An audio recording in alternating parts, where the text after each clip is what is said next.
Aujourd'hui, le 18 avril 2026. Première lecture. Ils choisirent cet homme rempli d'Esprit Saint. Lecture du livre des Actes des Apôtres.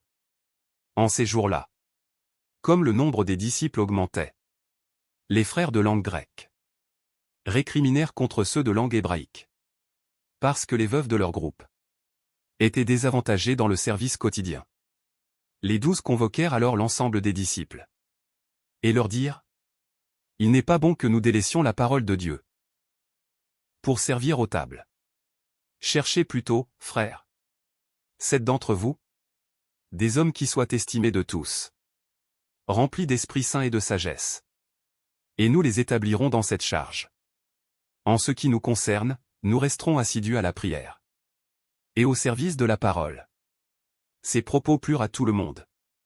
Et l'on choisit Étienne, homme rempli de foi et d'Esprit Saint. Philippe, Procor, Nicanor, Timon, Parména.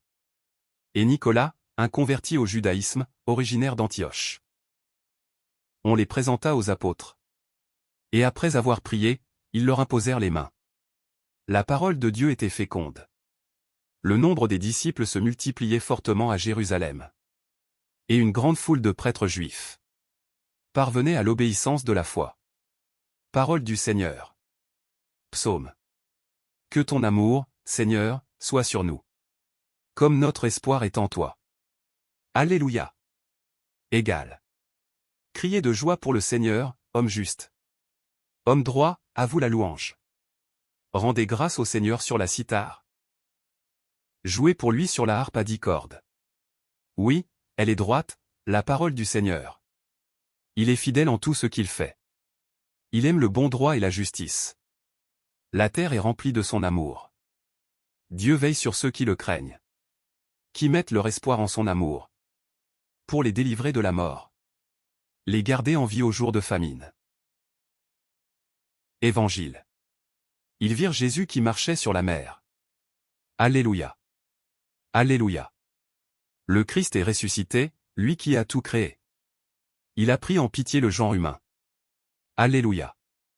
Évangile de Jésus-Christ selon saint Jean. Le soir venu, les disciples de Jésus descendirent jusqu'à la mer.